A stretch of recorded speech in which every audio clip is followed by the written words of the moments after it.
Amém? Boa noite, meus irmãos. Tudo bem aí? Tá gostosinho esse frio, não é verdade? A gente que pega um calorzinho gostoso de início de ano, aí vem esse ar-condicionado divino pra gente nesse iniciozinho de meio de ano. É tão bom que a gente tira aqueles casaquinhos do guarda-roupa, não é verdade?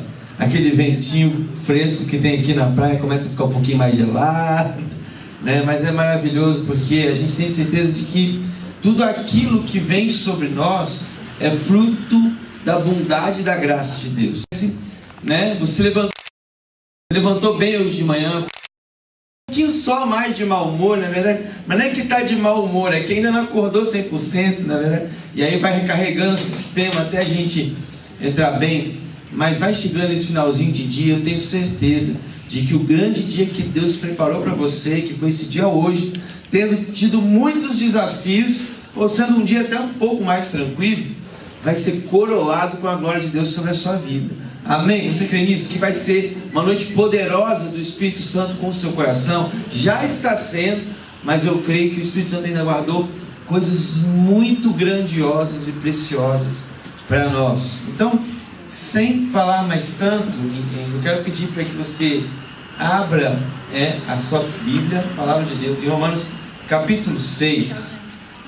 Eu vou me apresentar um pouquinho melhor, mas antes disso, vai abrindo aí, Romanos capítulo 6, né? Para quem ainda não me conhece, eu me chamo Tiago, estou pastoreando lá na sede a Rede Branca, né? Uma rede muito preciosa, com tanta gente que é tão amada por Deus, né? E também tenho o privilégio de liderar o Biuan lá na sede, né? Que é um ministério mais apaixonante que você vai conhecer na sua vida. Que privilégio fazer parte do Biuan, que privilégio caminhar com jovens que estão sonhando, que estão buscando propósito. E sou casado, né? Minha esposa, na verdade, eu vim direto lá da igreja, que eu estava fazendo umas reuniões, nem deu tempo de trazer minha esposa hoje, né? Ela é enfermeira, normalmente está de plantão, mas hoje foi pecado meu mesmo, de não poder ter trazido ela comigo. É sempre gostoso demais quando ela está me acompanhando, mas foi um privilégio muito grande quando o pastor Leandro me fez esse convite para estar aqui com os irmãos hoje.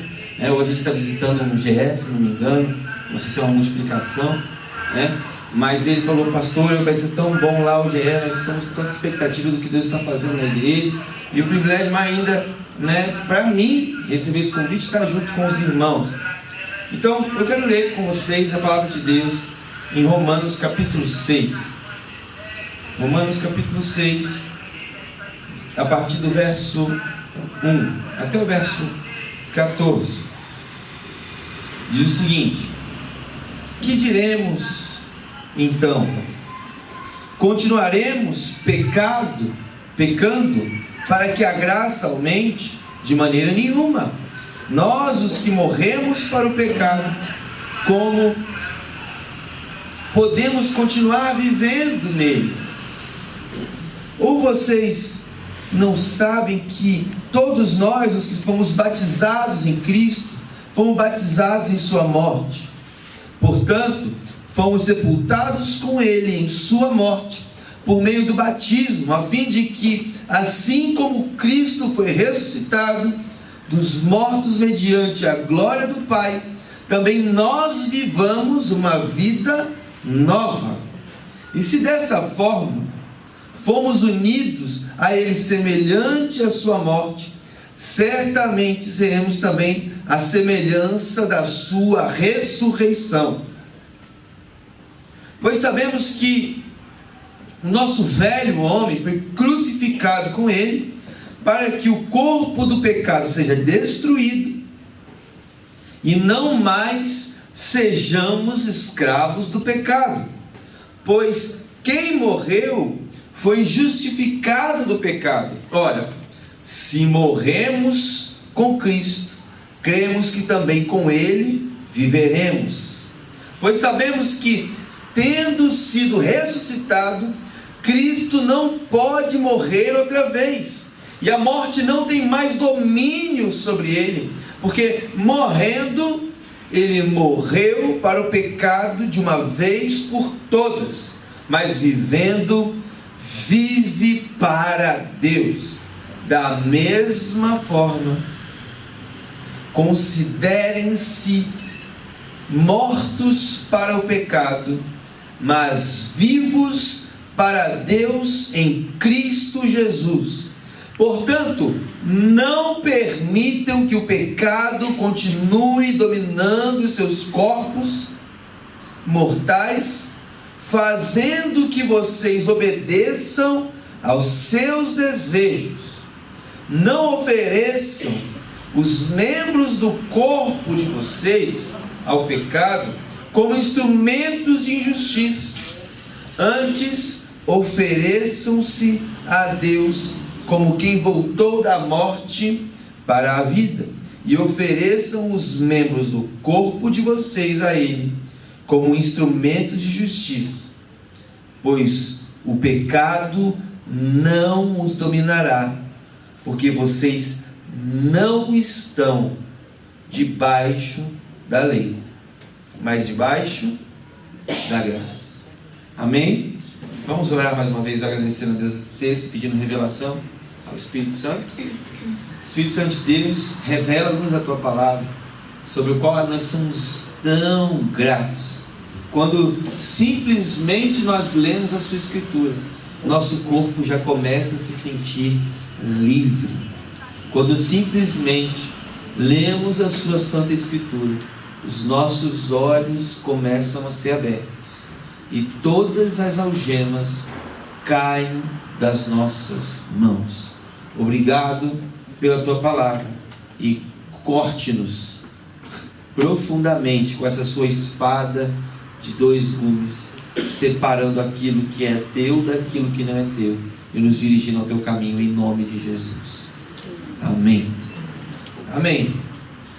Meus irmãos, o pastor Leandro, quando conversou comigo, ele falou que nessas próximas 4 semanas ele está muito interessado de tratar um tema que foi tratado inclusive num final de semana retrasado na igreja, que é o tema libertação.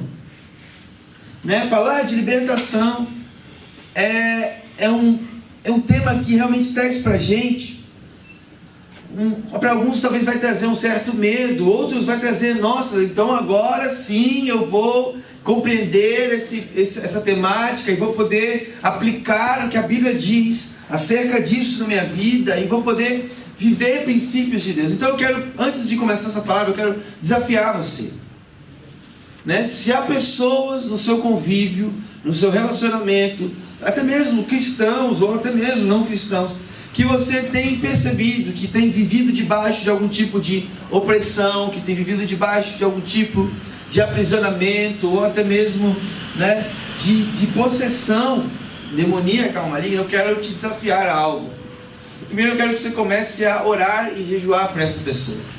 Em segundo lugar, eu quero que você faça um desafio a ela, para que ela possa vir aqui nas próximas semanas com você, na quarta-feira, como uma campanha mesmo, para que ela possa desfrutar talvez da maior experiência, do maior milagre que Jesus já pôde expressar e promover sobre sua vida. Eu quero desafiar o irmão a ter fé, para que você não consiga mais olhar as pessoas e não consiga mais olhar para você mesmo, sem perceber que chegou o momento, chegou uma oportunidade de Deus, Ele que já conferiu a você talvez a sua salvação, mas para que Ele possa conferir completamente, para que você possa tomar posse de algo que a Bíblia já prometeu, junto com todas as outras bênçãos bíblicas que Jesus prometeu, que é a libertação. A Bíblia diz que se o Filho nos libertar, verdadeiramente seremos livres. Sabe por que fala verdadeiramente? É porque muitas vezes a gente vive uma experiência com Deus e a gente fica pensando, será que eu fui completamente liberto? Você viu alguém que já se converteu, que já entregou a sua vida a Jesus, mas pensando, será que fui completamente liberto? Por quê? Porque em alguns momentos há alguns pecados, algumas falhas, e não só pecados e falhas, mas a gente se presencia diante de uma natureza caída. E o que expressa uma natureza caída? Além do pecado, sintomas de depressão, sintomas de tristeza sem causa, sintomas de raiva, ódio, rancor, sabe, falta de paciência. Aliás, a Bíblia diz qual é o fruto do Espírito: amor, alegria, paz, paciência, benignidade, que é a boa vontade para fazer o bem às pessoas, a bondade, que é tipo a iniciativa, já não é mais só boa vontade, mas é a própria iniciativa de ser bom, a fé, a mansidão e o domínio próprio. Pega o contrário dessas coisas: ódio, tristeza, guerras, impaciência, maldade. Você conheceu uma pessoa maldosa? Eu tenho um amigo que, graças a Deus, ele já não passa mais por isso, mas eu lembro a época que ele acordava de manhã. Eu morei com ele um tempo, né? Ele cedeu o apartamento dele enquanto eu era um seminarista lá na igreja. E eu lembro que ele acordava de manhã, uma época da vida dele, ele falava assim: cara, tem dia que eu acordo pensando, quem é a vida que eu vou destruir hoje? Misericórdia, né? Ele acordava de manhã pensando quem ele ia irritar na rua, quem ele ia encontrar, ele ia arrumar um problema, ele ia se tornar um problema para aquela pessoa. E quantas vezes eu presenciei ele, só porque ele estava com vontade, diante das pessoas, arrumando problemas para as pessoas, confusão, não encerrando discussões, se tornando realmente insuportável. Eu lembro que ele acordava de manhã, eu lembro que tinha noites, porque eu dormia lá, irmãos, era um negócio engraçado. Sabe quando você acorda de madrugada, você não sabe porque você acordou assim? E uma sensação esquisita. Então, o ódio, sabe, consumia às vezes o coração dele. Ele era uma pessoa já que frequentava a igreja, atuava em ministério, já estava, já tinha trabalhado não sei quantas vidas vitoriosas. Mas ele mesmo não tinha compreendido que, mesmo que em várias áreas dele já tivesse consagrado a Jesus, ele ainda não tinha alcançado a plena libertação. Por quê? Desconhecimento da verdade. Não era verdadeiramente livre. Sabe, é bem possível que sejamos cristãos, é bem possível que já tenhamos nos batizado, já tenhamos confessado a Cristo como Salvador das nossas vidas, mas ainda permaneçamos vivendo o nosso passado. Há pessoas que elas mudam o lugar, elas mudam alguns entendimentos, mas carregam consigo maletas, bolsas cheias do seu passado. Mas quando eu leio Romanos capítulo 6, eu vejo como é possível alcançar uma verdadeira e nova vida. E a primeira coisa que o texto de Romanos, capítulo 6, vai nos mostrando nos seus primeiros versículos, é que ele fala que uma vida de verdadeira liberdade é uma vida de quem segue a Jesus. Só que os detalhes que ele vai dando desse seguir a Jesus são detalhes impressionantes, aonde ele chega a dizer que o primeiro e principal passo que Jesus deu para nos oferecer uma nova vida foi morrer. O primeiro e principal passo que Jesus dá para nos oferecer uma nova vida é morrer. Porque a Bíblia diz que Ele tomou sobre si todos os nossos pecados. E você já sabe que Ele morreu por nós, que Ele derramou o seu sangue. Mas aqui é muito mais do que declarar que Ele derramou o seu sangue. Aqui é dizer de que quando Ele tomou sobre si todos os pecados, Ele precisou matar o poder dos nossos pecados. É como se Jesus ele tivesse falado assim: eu só tenho um jeito de eu matar o pecado, é abraçar o pecado, não soltar e me jogar do espinhadeiro junto com ele. Jesus ele não só foi à cruz, ele levou todos os pecados à cruz. Jesus ele não só morreu, mas ele abraçou todas as suas dores, todas as suas enfermidades, todos os seus pecados e mazelas, e ele levou. Vocês vão morrer junto comigo. E a diferença é que a Bíblia vai dizer em vários textos, mas em Atos capítulo 2, quando Pedro está pregando o Evangelho, lá antes do Pentecostes, a Bíblia vai dizer que ele morreu, ele e foi sepultado, mas o Espírito Santo, Deus, quer dizer, por meio do Espírito Santo, Deus o ressuscitou. Sabe, Jesus ele entende que a única maneira de ele acabar com o poder do pecado é tomando todo ele sobre si e morrendo para que todo pecado fosse aniquilado. E se você fala, mas eu ainda vejo o pecado, como é que foi aniquilado? Então, todo o poder do pecado fosse aniquilado junto com ele. Ele não só aniquilou, ele foi aniquilado junto com ele. Mas a Bíblia diz que o Espírito Santo o ressuscitou. E Paulo está dizendo em Romanos capítulo 6, nós precisamos entender o que significa a morte de Jesus, não só aquela que nós vamos confessar, e Ele vai nos perdoar, mas é aquela morte onde Ele está nos ensinando o verdadeiro caminho para que uma vida nova possa vir à tona. Porque quando você é salvo, você recebe o Espírito Santo. E a Bíblia diz que foi esse mesmo Espírito Santo que ressuscitou Jesus. Então, quando você entrega a sua vida a Jesus, você na verdade está dizendo algo. Está dizendo assim, hoje eu decidi morrer.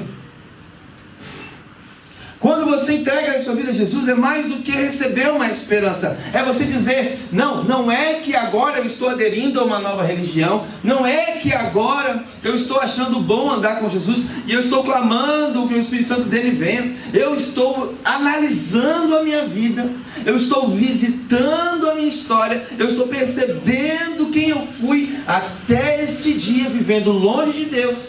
E quando eu digo, Jesus, eu quero receber você no meu coração, eu quero receber a sua vida em mim, você está dizendo, eu estou a partir de agora matando a minha antiga vida. Receber a Cristo verdadeiramente, para receber com Ele todas as suas bênçãos, você não pode mais continuar com a vida que você trouxe até aqui. Você precisa determinadamente dizer, Jesus, a minha vida sem você, a minha vida sem o Senhor, a minha vida sem a sua presença, não era vida. Quando você entrega a sua vida a Jesus, você está declarando, a minha vida antes não era uma vida verdadeira. Pastor, mas eu fiz tanta coisa boa. A Bíblia diz que as nossas melhores obras são para Deus como trapos de imundícia. Porque a Bíblia ela fala que nós não somos salvos por tudo que nós fizemos até agora na nossa história, e também não diz que nós seremos salvos por tudo que nós faremos na nossa história. A Bíblia diz que nós somos salvos pela graça de Deus, quer dizer, pela fé, pela graça através da fé. Então a Bíblia está dizendo que, na verdade, é muito importante que você entenda de que não é aquilo que você está construindo que vai dirigir a sua vida. Porque, irmãos, no meio de muita coisa boa que a gente constrói, vamos ser sinceros, tem muita porcaria acumulada. No meio de tudo aquilo que a gente viveu de bom, tem muita coisa ruim. E se nós fôssemos nos garantirmos na nossa vida para sermos salvos por Jesus, nós estaríamos, desculpa o termo, fritos. Então Jesus está dizendo, Paulo está dizendo aqui, olha, você pode ter sido a pessoa mais incrível do mundo, mas antes de Cristo você estava morto. Antes de Cristo você estava sob condenação do pecado. Antes de Cristo, Satanás ele tinha argumentos sobre a sua vida, e ele poderia exigir o preço da sua vida para Deus. Mas depois de Cristo, todo aquele histórico da sua vida foi anulado. Porque se nós formos nos basear na nossa história para vivermos algo com Cristo, o Satanás sempre teria em algum momento algum argumento para nos condenar. Você já foi a algum julgamento? Quando você vai está calor, irmão. Quando você vai a um julgamento, ou se você assistir um pela televisão, você vai perceber que quando o réu é condenado, não adianta ele falar todas as coisas boas que ele já fez na vida. Não, eu não posso ser preso por traficar drogas. Não, eu posso ser preso por ter matado uma pessoa. Não, por que isso não pode? Porque eu fiz muitas coisas boas também. Mas diante de um juiz, não adianta você alegar os seus bem-feitos. Sim ou não? Não adianta você dizer, não, eu também dei dinheiro para caridade, ou eu fiz isso. Não, diante de um juiz, Se você cometeu um crime, não contam todas as suas boas obras. Não fazem parte. Você está sob condenação. A lei prevê uma punição para aquele crime. E ela não permite que você possa revogar esse crime com as suas ações anteriores, que foram boas. Então, irmãos, deixa eu dizer, quando Jesus ele chega para nos dar vida nova, a primeira coisa que ele precisa nos dizer é, olha, para você alcançar a vida nova, você precisa acabar com a sua antiga. Você precisa descer a sepultura junto comigo. Aí você pensa, poxa, Deus está brincando comigo, Ele quer me matar. Mas ao mesmo tempo que Ele diz que você precisa descer a sepultura com Ele e morrer junto com Ele, Ele diz também, mas não se preocupe. Assim, se você está morrendo porque eu morri, não se preocupe, assim como eu morri, eu também ressuscitei.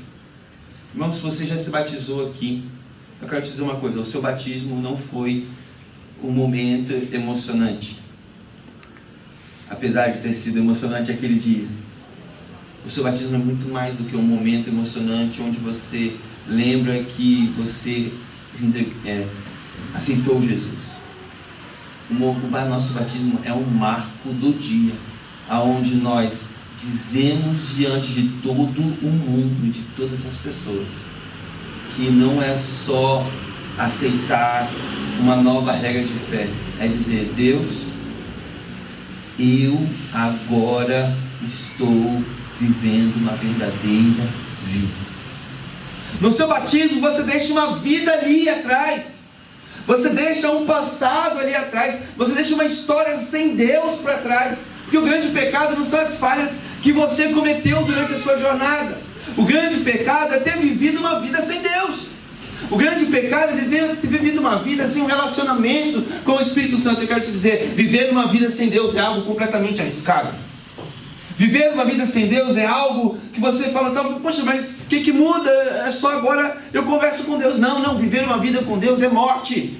Viver uma vida com Deus é estar sujeito a você mesmo, é estar sujeito a Satanás, é estar sujeito a todo tipo de julgo e condenação. Sabe, Satanás ele fica o tempo inteiro procurando argumentos para poder destruir a sua vida. A Bíblia diz que ele veio para matar, para roubar e para destruir. Então viver uma vida sem Deus é viver uma vida de escravidão. Porque a maior escravidão não são os pecadinhos que você comete no seu dia a dia. A maior escravidão é você saber que você pode viver uma nova vida, uma vida eterna com Cristo, que você não conhece, você não pode viver.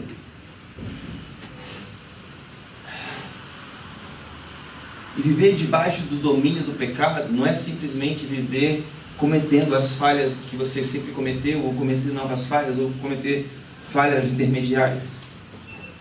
A nova vida com Jesus está ligado a viver de fato uma nova vida. A salvação, a santidade não é algo merecido, algo meritório, não é algo que você mereça. A salvação é um status conferido por Deus.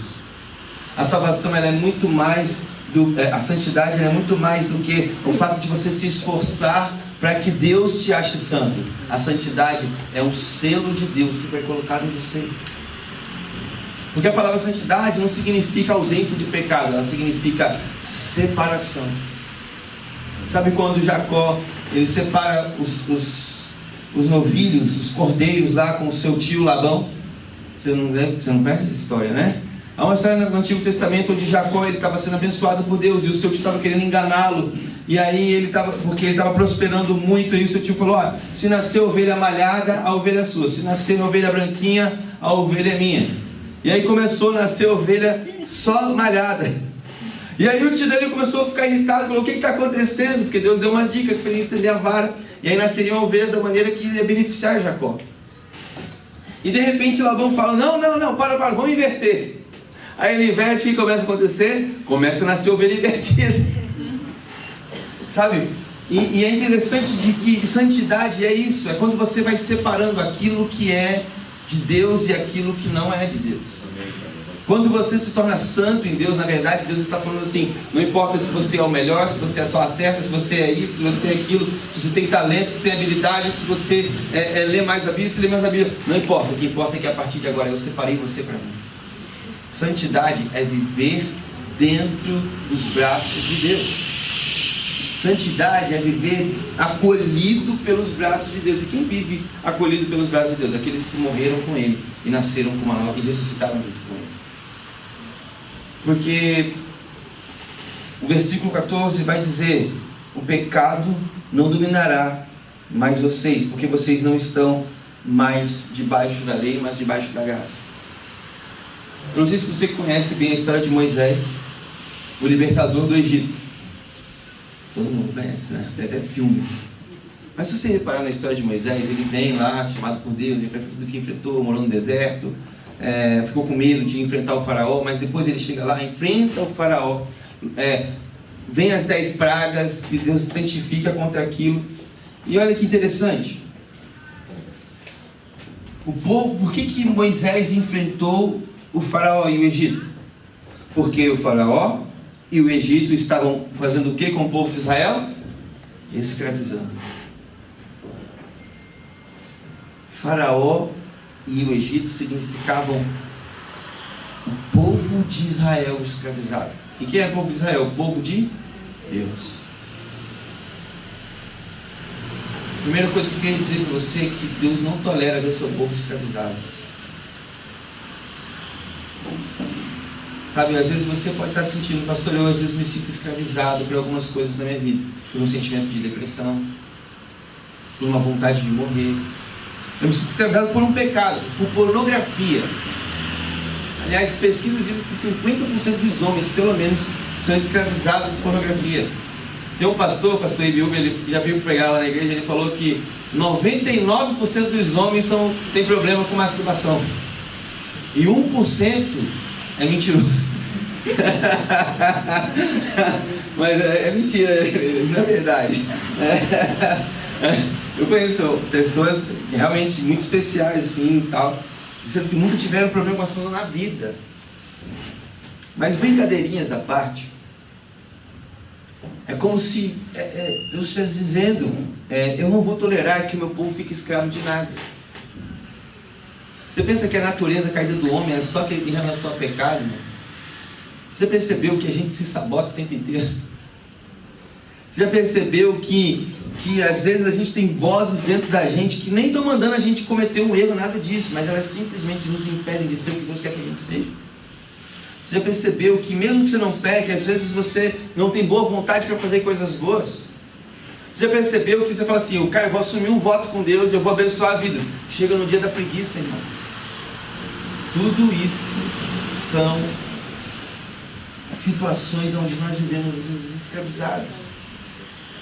Mesmo que não seja um pecado propriamente dito, ou registrado, nomeado na Bíblia. Mas Moisés se levantou e ele começou a enfrentar o faraó. E as 10 pragas vieram. E Faraó insistiu: não vou libertar, não vou libertar. Até que na 10ª praga, o que aconteceu? Faraó libertou. E aí Moisés, ele leva o povo até diante, do Mar Vermelho. E aí Faraó fala: não me arrependo, não vou libertar nada. Foi atrás com seus carros, com seus cavalos, e chegou até eles.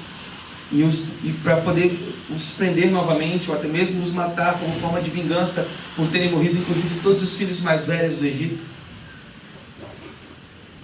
Só que aí Deus vai lá, manda que Moisés mande o povo marchar, estenda o mar, a vara ao mar, o mar se abre, eles atravessam. E aí quando os exércitos dos faraó começam a atravessar o mar se fecha.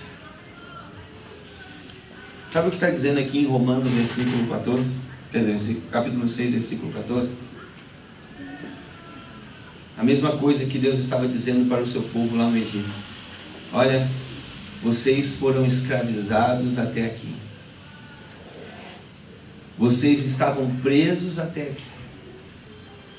Existia um campeão, um governo sobre a sua vida. Existia alguém que oprimia você até esse momento. Existia uma vida que você vivia antes e depois de que o libertador chegasse. E no Antigo Testamento a gente sabe que o libertador de Israel é Moisés. Mas no Novo Testamento, a representação da verdadeira liberdade em Deus é Jesus. Sabe o que ele está dizendo? Do mesmo jeito que o meu povo estava preso por um outro povo e escravizado por um povo no Antigo Testamento, da mesma forma, e eu fui lá e enviei, alguém os libertou e os conduziu para fora desse domínio do Egito. No Novo Testamento eu enviei o meu próprio Filho, não mais para livrar vocês de um povo ou de um opressor que escravizasse a sua vida. Porque no Novo Testamento o opressor tem outro nome. O nome desse opressor no Novo Testamento é pecado. Então, do mesmo jeito que Israel era dominado pelo Egito, talvez a sua história foi uma história marcada pelo domínio do pecado sobre você. E quando você não pecava, você carregava o peso para mim. E quando você não estava falhando, você carregava as dúvidas, o medo. Aí vem Paulo em Romanos capítulo 6, que está pregando para judeus que conheciam muito bem a história do Antigo Testamento, e romanos que haviam crido em Cristo. E ele começa a dizer: vocês precisam entender que a obra de libertação que Jesus fez sobre a vida de cada um que creu nele, seja judeu ou seja romano, é uma obra completa. Porque, como eu disse, do mesmo jeito que o povo era escravizado lá atrás, se você até então chegou até aqui esse culto hoje falando: pastor, tem muitas coisas que eu vivo ainda que ainda me incomodam e me fazem sentir distantes de Deus. Sabe, essa semana uma menina me procurou e falou: pastor,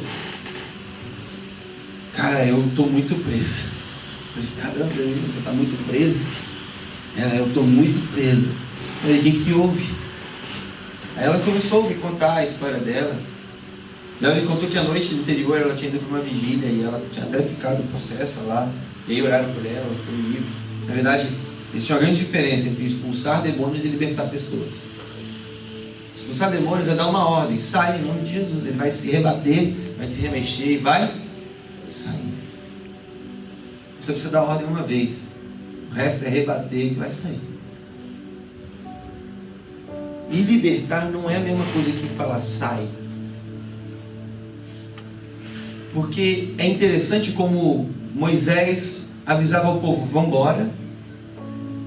Aliás, depois que eles atravessaram o mar, eles olharam para frente e falaram assim: não tem comida. Não foi isso? E aí o que eles falaram? Vamos voltar para o Egito. Porque libertação não é quando você manda sair.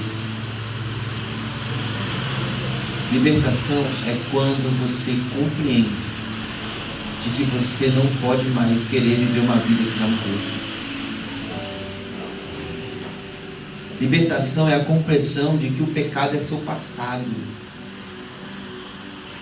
Libertação é a compreensão de que agora você está vivendo uma vida dedicada a Jesus. E eu falei com essa menina: amanhã eu vou estar com ela. Eu falei assim: olha, eu não vou orar por você agora não. Porque tinha tantos jogos ali para começar. Eu não estou falando que tem regra, não pode orar agora. Não é isso. O discernimento que eu tive é que não era o melhor momento, aquele momento para a gente ver esse momento. Que eu estava conversando com tantos outros jovens que estavam chegando na igreja, que também vão encontrar. Aí amanhã eu marquei com ela, já mandou mensagem: amanhã estamos juntos. Falei: amanhã nós estamos juntos. E o que eu vou fazer amanhã? Fala: sai demônio? Não, nós vamos sentar juntos, vamos olhar um no olho do outro e nós vamos identificar junto o que ela recebeu uma vida nova em Jesus, mas ela ainda está querendo viver uma vida que não é mais a vida que Jesus deu para ela. E aí eu orei com ela também, né? Naquela noite que ela falou: não, todo dia que eu chego em casa eu sinto muito medo, muito terror, porque tem muitos símbolos religiosos na minha casa. E a gente orou ali, né? E eu nem perguntei ainda, eu tenho certeza que ela dormiu naquela noite. Tenho certeza absoluta. Não porque ela foi liberta 100%, mas porque foi dada uma ordem. Quando você, que é um homem e uma mulher de Deus, que tem uma vida nova, dá uma ordem no inferno, tem que obedecer. Porque senão Deus vai jogar 10 pragas no inferno por sua causa.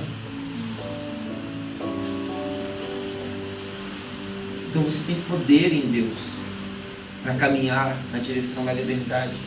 Posso dizer, você tem poder em Deus para levar outras pessoas na direção da liberdade.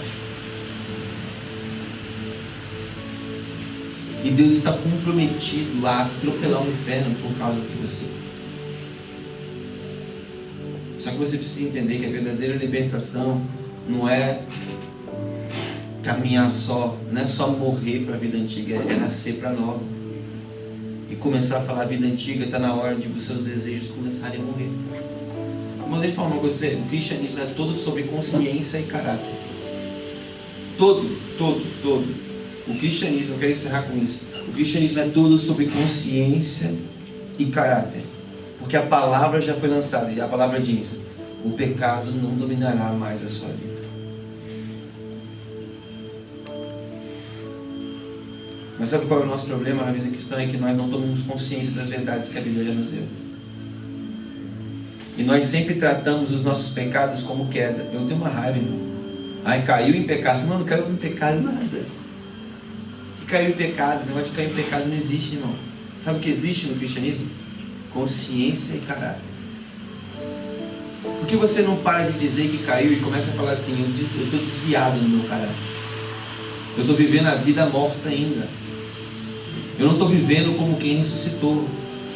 Sabe por quê, irmão? Enquanto a gente começar a chamar de cair, nós vamos sempre justificar as nossas fraquezas humanas. Nós vamos falar assim: eu ainda estou vivendo uma vida morta.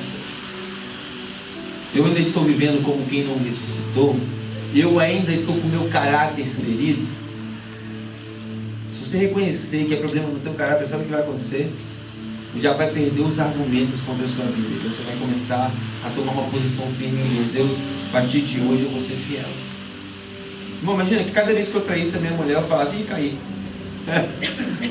Olhar no olho dela e falar assim: amor, desculpa aí, eu caí. Você acha que ela ia achar bom? Acha que ela ia... Não, tudo bem, já que for uma queda, te perdoo. Agora, e se ela olha no meu olho e fala assim: falta de caráter, não quero uma vida assim? Seria diferente? Irmão, Deus está esperando de nós que a gente assuma o caráter de quem já ressuscitou. Porque a palavra já foi lançada: o pecado não terá domínio sobre você. Porque vocês já não estão mais debaixo da lei, mas vocês estão debaixo da graça. Sabe qual é a diferença da lei para a graça? A lei é a regra de Deus sobre aquilo que é bom para o homem, e a graça é a regra mais o poder de Deus para que o homem consiga viver aquilo que é bom para si. Porque a graça já não está mais nas palavras, mas a graça é o Espírito de Deus plantado dentro de nós, dirigindo a nossa consciência e moldando o nosso caráter. Mas moldando de onde para onde? Moldando de uma vida morta para uma vida ressuscitada. Sabe? Eu não sei assim como está a sua história, como está você, mas hoje é um dia de você começar a admitir uma nova verdade bíblica para a sua vida. E você, no seu interior, dizer assim: Deus, eu não estou mais debaixo da lei. Deus, eu não vou viver mais debaixo de um entendimento como se o pecado tivesse domínio sobre mim. Ah, mas por que você vai fazer isso? Porque a Bíblia diz que não. Não, as pessoas às vezes pensam que viver a Bíblia é viver a partir daquilo que você está sentindo. Viver a Bíblia não é viver o Evangelho de Jesus não é viver a partir daquilo que você está sentindo, mas é viver a partir daquilo que está escrito. Satanás virou para Jesus: você está sentindo fome? Como é que Jesus respondeu? Está escrito. Você quer receber isso porque você não tem vontade de governar todos os povos? Ao invés de Jesus pensar: será que essa é a minha vontade? Ele falou: não importa o que é minha vontade hoje, o que importa é o que está escrito. Nós não vivemos pelo que sentimos, nós vivemos por aquilo que cremos. Ah, meu casamento está mal, pastor. E aí, o que você vai fazer? Você vai viver pelo que você está sentindo, ou você vai viver pelo que está escrito? Eu te garanto, se você viver por aquilo que está escrito, se você viver por aquilo que você sabe que o Espírito Santo escreveu na sua própria consciência, você vai colher milagres.